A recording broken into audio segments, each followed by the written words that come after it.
when you avoid a fight. Only fools love to quarrel. Kaya dibdibin natin yung napakasimpleng katuruan na ito na nakabubuti sa iyo na umiwas sa away. Sapagkat malaki daw kahangalan yung palaaway. Try not to make enemies. Yung enemy na siya ang umiimbento ng gulo nyo, siya ang may pananagutan doon. Pero yung ikaw ang umiimbento o kaya ikaw yung nagpatuloy ng sinimulan niya, may pananagutan na tayo doon. Proverbs 26:27, if you dig a pit, you will fall in. If you start a stone rolling, it will roll back on you. So para kang dumudura sa langit, sa mukha mo rin malalaglag ang iyong dura. Ganun ang paggawa ng kaaway. Pagka meron kang nilikha na patibong para sa kanya, ikaw ang mahuhulog doon. Ang gulong ginagawa mo, ikaw ang magugulo. However, if it can be avoided, at least minimize making enemies. Kung minsan sa paggawa mo ng tama, doon ka nagkakaroon ng kaaway, wala ka na magagawa tungkol doon. Pero paliitin mo pa rin. Pwedeng pakontiin ang makakaaway o aaway sa iyo at pakontiin mo yung degree ng pag-aaway. Proverbs 17:14, the start of an argument is like a water leak. So stop it before real trouble breaks out. Yung mga water leak, kahit sa bahay, konti lang ang simulan yan, patak-patak, pero pagka hindi mo niremedyohan, lumalaki. Ganon din yung mga crack at mga kung ano-ano mga problema, kailangan maliit pa lang, lutasin na. Meron palang nagtatampo ng konti, kausapin mo na, kasi pagka pinanigasan na niya, yung pagtatampo, mas mahirap na magkaayos. Pag meron ka agad na nasabing pangit, agad-agad, mag-sorry ka, huwag mo nang pagpabukasin, kasi pag tumigas na yung puso nung nasaktan, humihirap para sa kanya magpatawad, at humihirap din para sa iyo mag-sorry. Pinakamadali mag-sorry right after doing a mistake. Pagka pinatagal mo ng 1 minute, humihirap na, naninigas na yung panga mo, ayaw na magsalita ng sorry. Kaya maging habit natin, pag may damage, solvent agad. Maraming sugat hindi nalalala kung nagsorry ka agad. Proverbs 26:17, it is better to take hold of a mad dog by the ears than to take part in someone else's argument. Nakakita na ba kayo ng asong nauulol? Yung walang kinikilala, kinakagat kahit sino? Sabi, mas madali pa daw gawin na hawakan mo siya sa kanyang dalawang tainga kaysa makilahok ka sa away ng may away. Yung may nagtatalo, nagkakagulo, sasali ka, lalo kung may kakampihan ka pa. Don't make an enemy of people's enemies by taking sides, by getting into the fray. Nananahimik ang buhay mo, may dalawang nag-aaway, sasali ka, di pumasok ka sa gulo. It is unwise. And very especially, kung hindi mo naman talaga naiintindihan yung pinag-aawayan nila. Yung hindi mo kaaway, pag may kinampihan ka sa dalawa nag-aaway, kaaway mo na rin yung kaaway niya. Kaya hindi siya matalinong gawin. Don't worsen current enmity. Kung meron na talagang awayan, samaan ng loob, o nando na yon, huwag mo nang palalain. Huwag nang buhusan ng gasolina ang siga, ang apoy. Huwag nang palakihin ang pilas ng napilasan na nga. Huwag nang magdadagdag pa ng salita pag merong nag-away, tumahimik na lang. Because the more you say something, the more the quarrel prolongs, the bigger the trouble gets. Proverbs 22:3, when you see trouble coming, don't be stupid and walk right into it. Be smart and hide. Pag nakikita mo ng usapan papunta sa away, stop it. Shut up, be smart, and hide. Lalo pag mahal mo sa buhay, asawa mo, magulang mo, kapatid mo, kaibigan mo, office mate mo, yung papainit na ng painit ang usapan, stop it. Keep your tongue, hold your tongue, and if you can, walk away. Para lumamig ang ulo nyo pareho. Lumalamig naman yan. Kaya nga sabi nila, if you're angry, count 10. And if you're very angry, count 100. Why count 10? Kasi ang tao, pag nagagalit, may nare-release na chemical sa kanyang blood system na nagpapatapang at nagpapalakas sa kanya. These are survival instincts. Para tayo mag-survive, kung kinakain ka ng leon, hinahabol ka ng tigre, may ahas na biglang gustong tumuka sa'yo, napupuno ng adrenaline ang iyong blood para magkaroon ka ng energy to run away, to fight back, or to do something to save your life. Remnant yan ng ating primitive existence noong unang panahon na napakaraming panganib na nandyan pa sa ating sistema. So pag bigla ka nagalit, nagpanting ang tenga mo, may narinig kang ayaw mo, bigla ka tumatapang. Parang kaya mong sugurin kahit isang batalyong army. Parang kaya mong labanan kahit sino. Pag gano'n ang naramdaman, count 1 to 10. Bakit? Subukan nyo, mag-count tayo. 1, 2, 3, 4, 5, 6. Ilang kayo?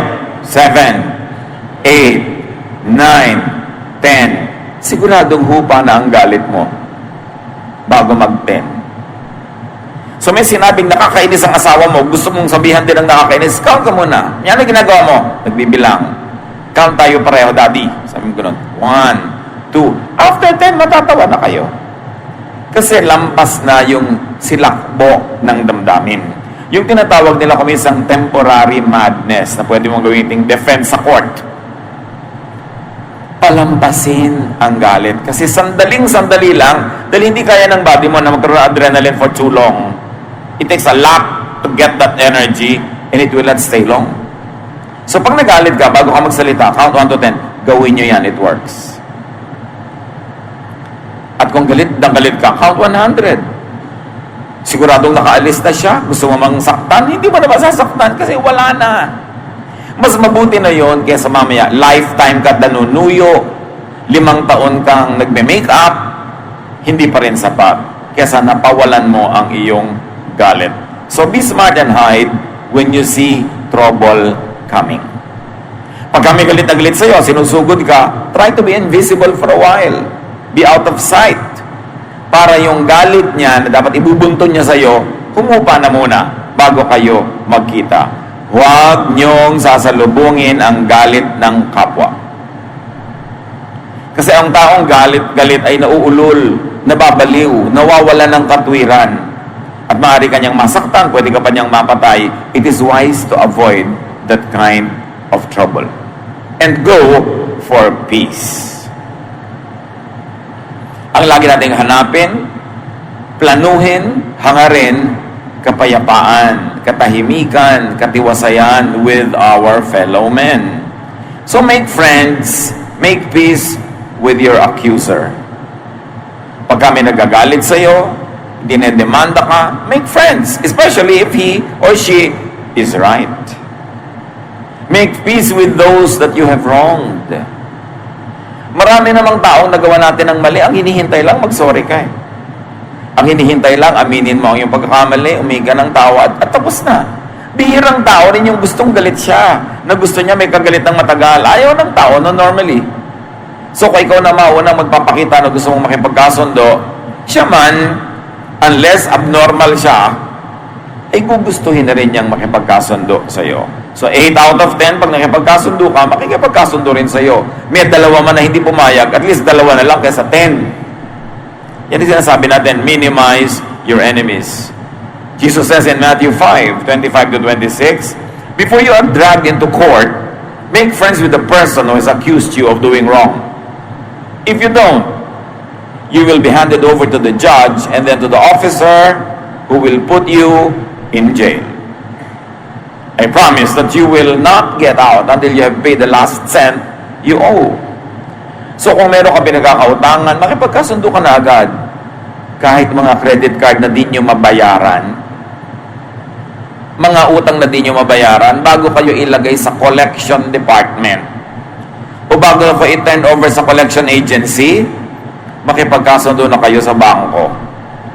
Kung gaano katamis ang ngiti ng bangko pag nagbubukas kayo ng account, at kung gaano kasarap ng mga pangungusap nila pag nagbubukas kayo ng credit card account. Kung minsan may kape pa, gano'n naman kabalasik ang mga pangungulekta nila pag 2 araw na kayong hindi nakakabayad. Papangit ng papangit ang salita. At kung kayo'y taong maramdamin, daramdamin nyo, masasakatan kayo sa mga sulat ng bangko. Para ba kayong kriminal na hinahabol na nagtatago? Kaya bago mangyari yon, pumunta ka lang sa manager ng bangko o sa inyong bank relations officer, sabihin nyo na ang inyong istorya, makipagkasundo na kayo dahil makikipagkasundo sila kaysa magpunta pa kayo sa court. Hindi kayo makabayad ng malaking utang, sabihin nyo talagang wala ako ibabayad, kahit mo ako kagatin, kahit mo ako kainin, wala ako ibabayad. So, makikipag-settle ako sa iyo, maghuhulog ako ng ganito over this kind of period, and 99% of the time, they will give it. Kesa maging legal issue yan. Iba ang nakikipagkasundo. Baka naman nagkaroon pa kayo ngayon ng ideya kung paano kayo manunuba ng mga utang. Dahil syempre, kailangan bayaran nyo talaga yan. Importante yon. So, makikipag-ayos. Magandang policy yun sa buhay. Huwag niyong takasan ang naniningil sa inyo dahil lalong nagagalit. Pagka nandyan, harapin nyo. Sabihin nyo ang katotohanan. Makipag-usap kayo at kung nagalit siya, pasensya kayo kasi may utang kayo, di nyo nababayaran. Pero para pagtaguan nyo yon, humahanap kayo ng gulo. Kasi challenge nyo siya na lahat ng kapangyarihan, lakas at koneksyon niya, gamitin niya para kayo maparusahan. Samantalang pwede nyo namang tanggalin ang galit niya kung kakausapin ninyo. Do not needlessly sue fools. Huwag nang magdemanda, maghabol sa tinatawag ng Bible ng mga hangal. Wala kayong mapapala. Proverbs 29:9. Be wise and don't sue a fool. You won't get satisfaction because all the fool will do is sneer and shout. So huwag makipagtalo, huwag makipag-away, huwag makipag-agawan sa hangal kasi dadaan nila niya sa sigaw. Dadaanin niya sa mga walang katwirang mga salita, lalo lang lalala. So do not argue with fools and do not quarrel with what you might call subordinates or people beneath your station. Kung mas matalino kayo sa kanya, huwag niyong patulan. Kung mas malayo ang naabot niyo at narating, mas marami kayo na-accomplish, mas lalong huwag niyong patulan. Kasi lahat ng yun, itataya niyo sa walang kakwentang-kwentang argumento. Nagpakahirap-hirap kang buuin ang iyong buhay, maging matagumpay, mabunga, tapos pa sinaksak ka lang ng ice pick sa sentido na matay ka tuloy sa walang kakwentang-kwentang bagay. So huwag kayo nakikipagtalo sa bagay na mas mababa ang lagay kesa sa inyo. Kung minsan yung iba, hindi lang nasuklian ang tama ng jeepney driver, makikipaghampasan ng tubo. It is wise to avoid such troubles dahil mas malaki pa ang gagawin mo sa buhay, mas marami ka pang kikitain, at kung totoo ang iyong inaakala, mas mataas naman ang kalagayan mo sa buhay, bakit mo ibababa para lang doon? Kailangan pinapahalagahan mo the bigger picture. What is at stake? May mga nababaril sa pakikipagawa sa parking lot. Merong mga napapatay dahil sa nilampasan sa kalsada, kinat, tapos kakatin din hanggang mamaya, nagbungguan na sila o nagbarilan. Is it worth it? Ganun lang ba ang halaga ng iyong buhay? Ganun lang ba ang halaga ng iyong kapayapaan? So always make and move towards making peace.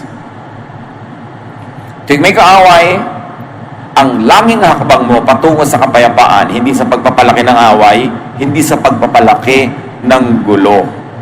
Matthew 18:15, if one of my followers sins against you, go and point out what was wrong.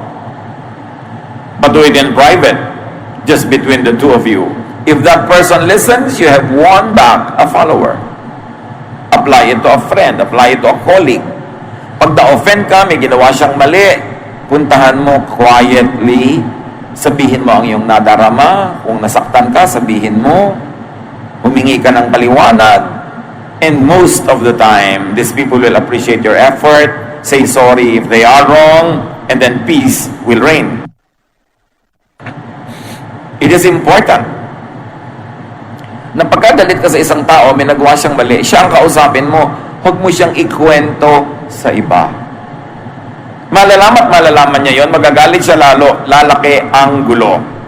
So, importante, use peaceable methods and open doors. Kailangan nakabukas ang puso mo para sa goodwill, sa peace, sa areglo. At ikaw mismo ang gumawa ng paraan na kung may nagagalit sa iyo, mawala ang galit niya at kung pwede sana mapalitan ng goodwill. Proverbs 25:21-22. If your enemies are hungry, give them something to eat. And if they are thirsty, give them something to drink.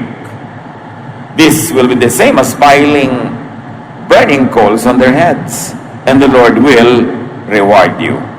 So pagka may kaaway ka daw, nagugutom, pagkakataon mo na yon, may ibibigay kang pagkain, ibigay mo. May kaaway ka na uuhaw, chance mo na. Meron kang ibibigay, ibigay mo yung maiinom niya. Sabi ni Jesus, para mo rin siyang binigyan ng mga bagang nag-aapoy at sinunong mo sa kanyang ulo.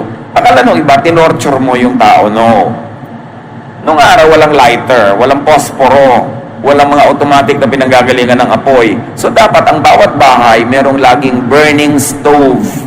There is always a piece of wood burning in the stove para pag namatay ang mga ilaw niya, lalo sa gabi, may pagkukunan siya ng apoy. Pag magluluto siya bukas, paano siya gagawa ng apoy? Kailangan merong maliit na apoy doon, napapalakihin na lang niya. Pero kung minsan, namamatay yun. So pupunta kayo sa iyo, ang kapitbahay mo, sunong-sunong niya yung kanyang palayok na lalagyan ng baga, hihingi sa iyo ng bagang nagliliyab o nag-aapoy.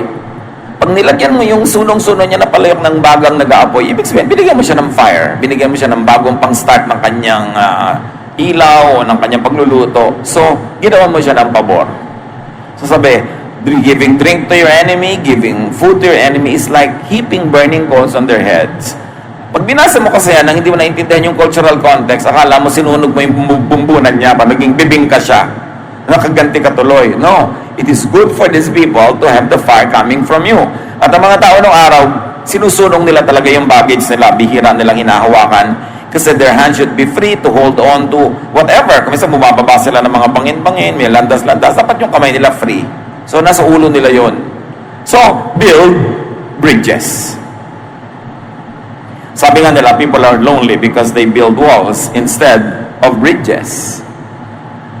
Para tayo mga island tayo mga tao, choice mo, gagawa ka ba ng bridge para mag-connect ang ibang tao o gagawa ka ng wall para hindi sila makapasok sa'yo at kaya lang ikaw din nakulong sa sarili mong wall.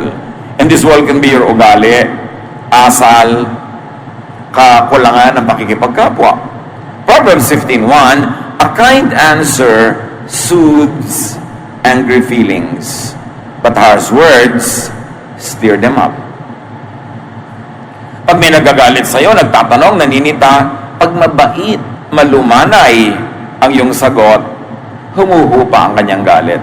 You are building bridges.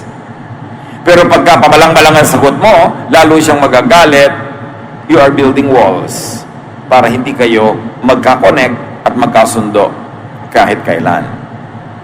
So, napakahalaga ang pagpili ng pangungusap. Kahit mga galit na tigre, mga nauulol na aso, may dog whisperer, merong marunong bumulong ng tamang timpla, tamang volume, tamang tunog, pati galit na mga aso, matitigas sa ulo mga aso na paaamo. Napakahalaga ang pamimili ng salita. Kaya mabuti pa, pagkagalit ka, huwag kang magsasalita eh. Dahil ang laki ng opportunity, chance, na mali ang masabi mo. Nasaktan ka. Ang tendency ng maraming tao, manakit din in return. Pero nasaktan ka, the best is to keep quiet. At pag malamig na yung ulo mo, tsaka mo na lang sasabihin, alam mo, nasaktan ako, na-offend. Kaya sasaktan mo rin siya. Kasi nangyayari na may ginawa siyang mali sa'yo, pero yung sagot mo, mas mali. Ang ending tuloy, kahit siya ang unang gumawa ng mali, ikaw patong sa dulo ay humihingi ng tawad at nagsasorry. Kaya, pag may gumawa ng mali, chance mo na to have the higher moral ground. Ikaw ngayon ang magpapatawad kasi siya ang gumawa ng mali. Maiisip din naman niya yon. Pero ang sagot mo sa ginawa niyang mali ay mali din, mamaya ikaw na ang hihingi ng tawad at siya na ang magpapatawad sa iyo kahit siya ang nagsimula ng gulo. It is wise to be quiet. Kaya sabi nila, speech is silver, silence is gold. There are moments when being silent is much more desirable than being eloquent. Proverbs 25:9-10, when you and someone else can't get along, don't gossip about it. Others will find out, and your reputation will then be ruined. May kasamaan ka ng loob, bakit kailangan mo ipamalita sa iba? Naghahanap ka ng kakampi, awa, lahat yun negative ang reflection sa'yo. Nakakahanga yung tao na ang tagal palang may tinadala na gulo, sinasarili lang niya, tapos nalaman mo, hindi siya ang nagbulgar sa'yo, pero hanga ka. Hanga naman ako sa taong to. Meron pala siyang niloloob lang. Hindi na niya inilalabas pa para gumulo. Pero yung taong punta dito, punta doon, dapo dito, dapo doon, nagdadala ng masasamang balita laban sa kanyang kaaway, wala namang humahanga sa ganung tao. Hindi rin naman yung nagkakaroon ng kakampi. Lumalala lang ang sitwasyon. So kung may kasamaan ka ng loob, kung may sasabihin ka, dapat sa kanya mo lang sabihin at hindi sa iba para umayos. Although, pwede kang merong pwedeng pagsabihan, kung napagkakatiwalaan, have and send ambassadors. Lalo sa culture natin, madalas kailangan mo ng padrino, go-between, meron kang gustong kausapin, hinga ng sorry, magsasorry ka, o gusto mong ipahayag na na-offend ka. When you have a good ambassador, your problem is already half solved. An ambassador is someone who will represent you correctly and faithfully para yung magandang resulta ang mangyari at hindi yung pangit ang lumabas. 1 Samuel 19:4. The next morning, Jonathan reminded Saul about the many good things David had done for him. So itong si Saul, gusto niyang patayin si David. Ipinaalala sa kanya ni Jonathan na maraming ginawang mabuti sa iyo si David. 2 Samuel 14:28, Absalom lived in Jerusalem for 2 years without seeing his father. He wanted Joab to talk to David for him. So gusto niyang may mamagitan para magkasundo sila. Pero, tandaan niyo mga kapatid, choose your ambassador very well. Kasi merong mga, so mo kausapin mo naman si ano. Nung kinausap niya, lalong nagalit. Lalong nag-away kayo kasi hindi siya marunong magsalita.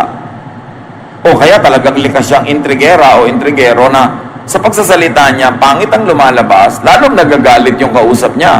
Kaya kung kayo ay mapapakiusapang maging ambassador o kaya meron kayong opportunity without being asked, be a good and a faithful ambassador. Pag may gustong ipasabi sa inyo si A kay B, yung gustong sabihin ni A ang sabihin nyo, hindi yung gusto nyo. Because as ambassador, you should speak for the person you represent, not for yourself. At maraming nagiging gulo dahil nakikialam yung ambassador, tinutwist niya yung message, iniiba niya ang dating, na iba na yung nuance, na iba na yung shade of meaning, hindi na desirable ang naging effect. Kung kayo ay mapakiusapan, mapagtiwala ang mamagitan, tiyakin yung buti at hindi sama ang magiging bunga ng inyong ministry, ng inyong paglilingkod sa inyong kapwa. And if you want to be at peace with many people, always be ready to make peace offerings. Pagbigay ka ng mumunting bagay na thoughtful, maa-appreciate, o kailangan ng tao, malakas yun na magpahupa ng galit. Sabi nga ng Proverbs 21:14, a secret bribe will save you from someone's fierce anger. Kailangan marunong ka magpadulas. Marunong ka magregalo.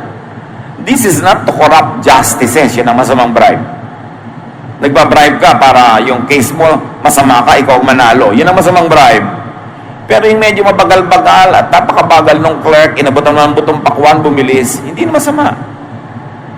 Na-motivate siya dahil ginanahan siya. Hindi lahat ng uri ng pagbibigay ng ganito ay masama. Masama ang bribe if it distorts justice. If it gives you a bad and an edge that is not justifiable. But if it's only to motivate people to be nice, to be kind, to be quicker, to be more industrious, it helps you. Proverbs 17:8, a bribe works miracles like a magic charm that brings good luck. So yung taong marunong magregalo, marunong mag-abot, marunong mag-tip, marunong magpasaya ng kapwa, usually, pinapasaya din siya. At kung gusto niyo ng very good service sa isang restaurant, syempre dapat nagtitip kayo. Pero kung nagtip kayo ngayon dahil paalis na kayo, ang good service niyo next visit pa. Kaya kung gusto niyo ng good service this visit, nagsisimula pa lang kayong umorder, ibigay niyo na ang tip. Ito ang para sa iyo. Binigyan mo ba naman ng 15,000? Talaga siguro pinatayo niya lahat ng tao at ikaw lamang ang pinaupo doon. Pinipedicure ka pa habang nagsosopas ka. Mag-abot ka agad. Money talks, and when it does, people listen. Masama ba naman magbigay ka ng tip sa mga waiter na ang liliit ng sweldo? Walang inaantay yung asawa ng pag-uwi, kundi magkano ang natip mo ngayon? So bukas makakapasyal yung pamilya dahil maraming natip. So it's wrong. Masama lang yung ito tip. Kumupit ka pa sa kusina, dagdagan mo yung take out ko. O iba na yon. Iba siyempre marunong ka magpagana, marunong ka magregalo. Akala nung iba, mali yun eh. Mali lang yon pag itutuwid mo yung liko. Kukuha ka ng undue advantage to twist justice. So make peace offerings. And remember, if you want peace in life, pay. May utang ka, bayaran mo, tatahimik ang buhay mo. Meron kang gustong ma-enjoy, bayaran mo. Hindi mo kayang bayaran, magtiis ka, huwag kang mong enjoyin. But don't get free lunch. There is no such thing. Dapat willing ka magbayad. Bayaran mo ng pera, bayaran mo ng services, bayaran mo ng ibang bagay, pero dapat marunong ka magsukli. Huwag kang laging libre at nagpapalibre. And kung merong may utang sa'yo, hindi ko ikamamatay na hindi singilin, ayaw niya magbayad o hindi na niya kaya magbayad, don't collect anymore para tumahimik ang buhay. At pwede mong sabihin, alam mo, hindi na kita sisingilin, so huwag mo na akong iwasan.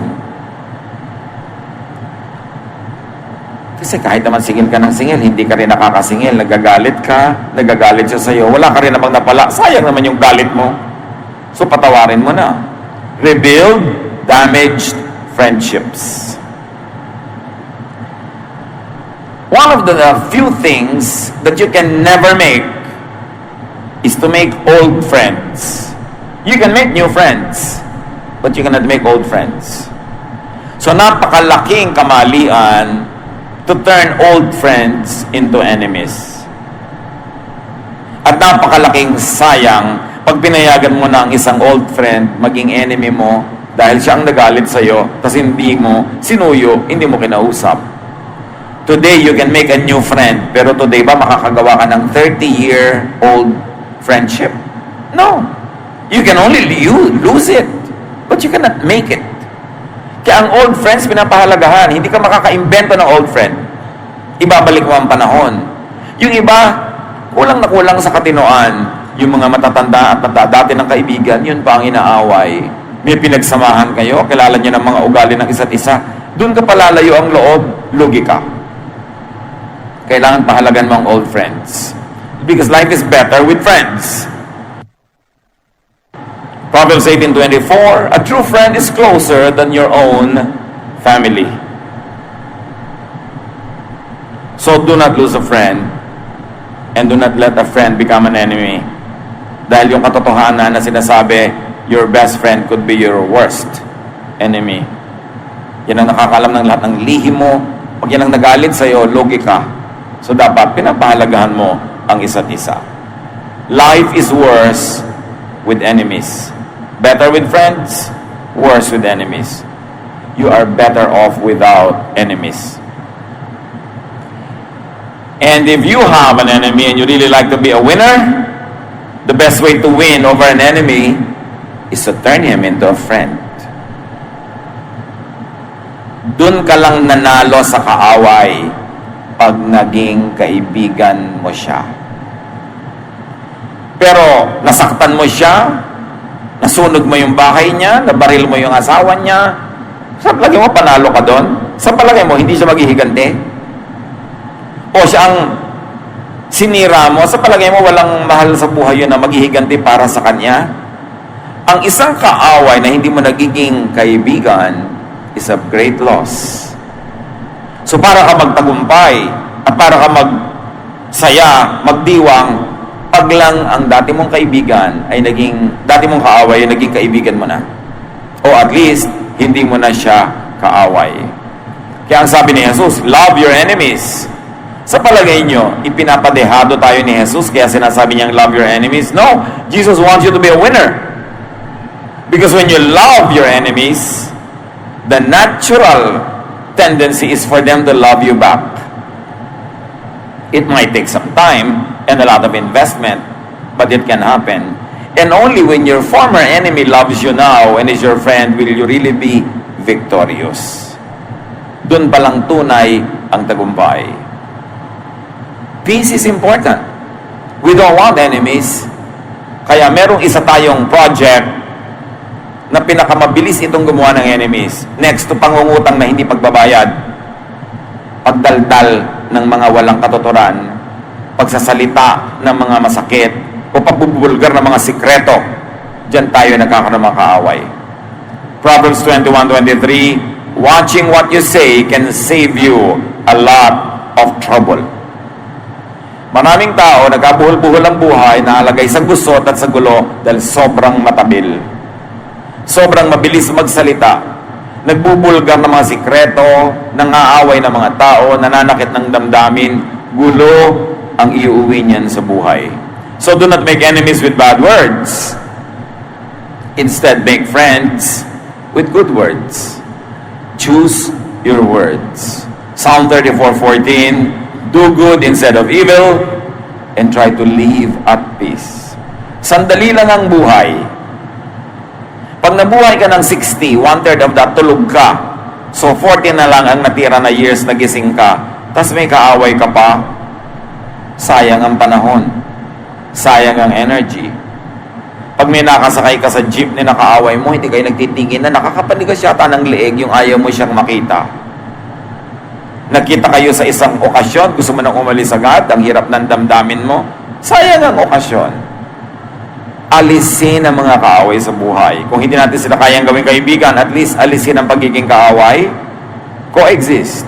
Pero kung kaya mo pang gawing kaibigan, because you know how to give gifts, you know how to say good words, and you know how to be sincere and be kind and loving, then your life will be sweeter and nicer.